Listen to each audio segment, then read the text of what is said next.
குமாரபாளையம் ரத்னாயக்கன்பாளையம் ஒன்றியம் சேலம் மாவட்டத்தில் இடைநிலை ஆசிரியராக பணிபுரிகிறேன். ஆன்லைன் கல்வி லைப்ரரி மற்றும் கல்வி கண்டறிந்த காமராஜர் அறக்கட்டளை இணைந்து நடத்தும் வல்லமுக்கு புள்ளிமயம் என்ற தன்னார்வ படைப்பாட்டு செயல்பாட்டில் 8ஆம் வகுப்பு மாணவன் எம் கணேஷ் அவர்கள் டெலிஸ்கோப் மாதிரி ஒன்று செய்துள்ளார். அதை எப்படி செய்தார் என்று சொல்லுவோம். அனைவருக்கும் வணக்கம். என் பெயர் மோ கணேஷ். நான் 8ஆம் வகுப்பு படிக்கிறேன். எனது பள்ளியின் பெயர் ஊராட்சி ஒன்றிய நடுநிலைப் பள்ளி ஏ. குமாரபாளையம், ரத்னாயக்கன்பாளையம் ஒன்றியம், சேலம் மாவட்டம். நான் டெலிஸ்கோப் செய்திருக்கேன்.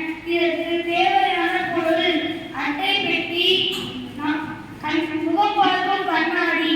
நான் அட்டை பெட்டியை டெலிஸ்கோப் மாதிரி வடிவெடுத்து கட் பண்ணி உள்ள 45 டிகிரியில கண்ணாடி வச்சுக்கிட்டேன். இந்த சைடு வச்சுக்கிட்டேன், இந்த சைடு வச்சுக்கிட்டேன். வச்சு இதில் நம்ம இங்கே வச்சு பார்க்கும்போது